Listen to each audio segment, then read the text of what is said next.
अस्सलाम वालेकुम। इस लेक्चर में हम लोग टेक्सटाइल फाइबर्स की डिग्रेडेशन और ड्यूरेबिलिटी के बारे में पढ़ेंगे। बेसिकली जो ड्यूरेबिलिटी होती है वो फाइबर की डिग्रेडेशन के ऊपर और उसके ऊपर अप्लाई होने वाली फोर्सेस पर डिपेंड कर रही होती है कि कितना फाइबर डैमेज हो रहा है। अगर डैमेज ज़्यादा तेज़ी से हो रहा है तो इसका मतलब उसकी ड्यूरेबिलिटी कम है, और अगर बहुत ज़्यादा टाइम लगा रहा है डैमेज होने में तो इसका मतलब हाईली ड्यूरेबल फाइबर है। ठीक है, अब डिग्रेडेशन के क्या क्या रीजंस हो सकते हैं। स्पेसिफिकली अगर मैं डिग्रेडेशन की बात कर रहा हूँ तो इसका मतलब वहाँ पर ब्रेक होने वाले बॉन्ड्स की बात हो रही है। ठीक है, जाहिर है हर टेक्सटाइल फाइबर एक तरह के केमिकल से बना हुआ पॉलीमर है या फिर नॉन पॉलीमेरिक मटेरियल भी है, तो दोनों ही सिनेरियोज में उसके अंदर केमिकल बॉन्ड ज़रूर होंगे। ठीक है, तो वो बॉन्ड ब्रेक होने के क्या क्या रीज़न हो सकते हैं। सबसे पहला रीज़न हमारे पास है फोटो डिग्रेडेशन, मतलब किसी भी तरह की सनलाइट जिसके अंदर सबसे इम्पॉर्टेंट कंपोनेंट होता है उसका यूवी लाइट जो होती है उसकी हाई एनर्जी की वजह से वो जाके क्या करती है, फाइबर के अंदर मौजूद पॉलीमर के बॉन्ड्स को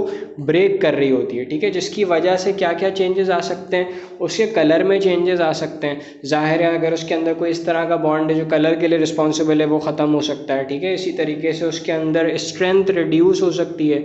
उसके अंदर जाहिर है जब बॉन्ड्स ब्रेक हो रहे हैं और उसके छोटे छोटे कंपोनेंट्स एवेपोरेट हो रहे हैं तो उसके अंदर ओडोर आ सकती है। सपोज़ आपने देखा होगा पुरानी कार्स के अंदर जो सिंथेटिक फाइबर का टेक्सटाइल मटेरियल मौजूद होता था उसके अंदर यूवी प्रोटेक्शन नहीं होती थी, तो पुरानी कार्स को अगर आप धूप में खड़ा कर दें तो उसके अंदर से प्लास्टिक की स्मेल आने लग जाती है। जाहिर है मतलब उसके स्मॉल कंपोनेंट्स ब्रेक डाउन होके एवेपोरेट हो रहे होते हैं जिसकी वजह से वो स्मेल आती है।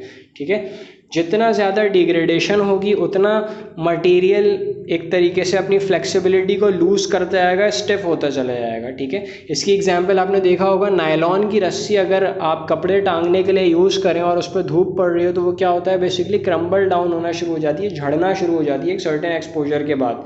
ठीक है, आगे चलते हैं। फिर हमारे पास नेक्स्ट कॉन्सेप्ट है बायोडिग्रेडेशन का। बायोडिग्रेडेशन क्या चीज़ है इसको ज़रा समझें। कोई भी इस तरह का मटेरियल जो कि बैक्टीरियाज के थ्रू कंज्यूम किया जा सकता है या इंसेक्ट्स के थ्रू कंज्यूम किया जा सकता है उसके ऊपर बायोडिग्रेडेशन का प्रोसेस होता है। अब इसमें मेनली जो बायोडिग्रेडेशन का प्रोसेस होता है हमारे पास नेचुरल फाइबर्स के ऊपर होता है। वो भी नेचुरल फाइबर भी कौन से वाले, जो या तो सेलुलोजिक हैं या फिर प्रोटीनिक इन नेचर हैं। ठीक है, सेलुलोजिक फाइबर्स के अंदर जाहिर है सेलुलोज ग्लूकोज से बना है और ग्लूकोज को कंज्यूम किया जा सकता है बाय बैक्टीरियाज, तो वो आराम से उसे कंज्यूम कर सकते हैं, उसे डिकम्पोज करते हैं। इसी तरीके से जितने भी प्रोटीनिक फाइबर हैं उनको भी बैक्टीरियाज कंज्यूम कर सकते हैं, इसीलिए वो भी एक तरीके से डिग्रेड हो रहे होते हैं। ठीक है, जाहिर है जब बायोडिग्रेडेशन वगैरह होगी उसके भी ये चेंजेस नज़र आ रहे होंगे फाइबर के अंदर, या तो उसमें स्मॉल होल्स प्रोड्यूस होना शुरू हो जाएंगे अगर कोई इंसेक्ट मौजूद है उसके अंदर, या फिर उसकी स्ट्रेंथ रिड्यूस हो रही होगी, कलर चेंज हो रहा होगा, उसमें से भी ओडोर जनरेट हो रही होगी। लेकिन दोनों ही केसेस में उसके अंदर बीच बीच में से जब ब्रेक डाउन हो रहा होगा तो वहाँ पर स्मॉल एम्प्टी स्पेसेस क्रिएट हो जाएंगे, जिसकी वजह से वो मटेरियल जैसे जैसे बायोडिग्रेडेबल होता जाएगा, डिग्रेड होता जाएगा, उसके अंदर सॉफ्टनेस बढ़ जाएगी।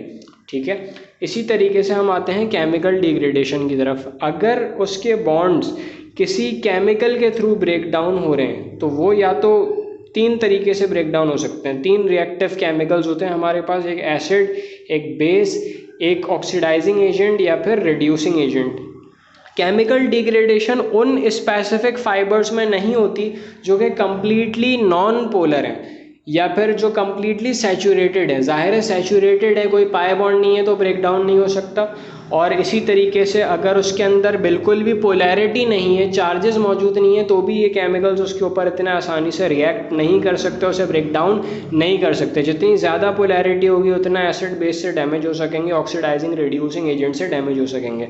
अब जो नेचुरल फाइबर है हमारे पास सेलुलोजिक या प्रोटीनिक, वो इन तीनों ही चारों ही चीज़ों से डैमेज हो सकते हैं। लेकिन सेलुलोजिक फाइबर सबसे ज़्यादा जो डैमेज हो रहे होते हैं एसिड से डैमेज हो रहे होते हैं, प्रोटीनिक फाइबर सबसे ज़्यादा जो डैमेज हो रहे होते हैं वो बेस से डैमेज हो रहे होते हैं।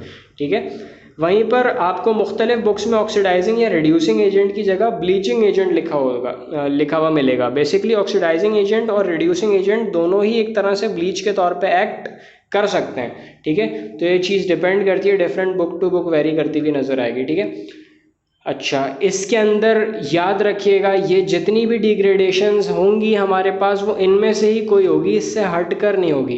इवन अगर आपने देखा हो पर्सपायरेशन के थ्रू जो डिग्रेडेशन हो रही होती है फाइबर्स के अंदर, वो भी इन्हीं में से कनेक्टेड होती है। बेसिकली पर्सपायरेशन या तो एसिडिक होगी या बेसिक होगी या न्यूट्रल होगी, और जो डिफरेंट तरह के क्लोथ्स होते हैं वो पर्सपायरेशन से उसी बेसिस पे डैमेज हो रहे होते हैं। ज़ाहिर है जितने भी कॉटन के कपड़े होंगे, सेलुलोजिक फैब्रिक्स होंगे, वो एसिडिक पर्सपायरेशन वाले लोगों के थ्रू डैमेज हो रहे होंगे। वहीं बेसिक पर्सपायरेशन उसको इतना डैमेज नहीं करेगी, वो प्रोटीनिक फाइबर्स के कपड़ों को ज़्यादा डैमेज करेगी। ठीक है, थर्मल डिग्रेडेशन क्या है? हीट के थ्रू अगर डैमेज हो रहा हो फाइबर, उसे हम थर्मल डिग्रेडेशन कहेंगे। जाहिर है हमारे पास जो ज़्यादातर मैन मेड फाइबर हैं वो मेल्ट होते हैं, कंबस्ट नहीं होते हैं।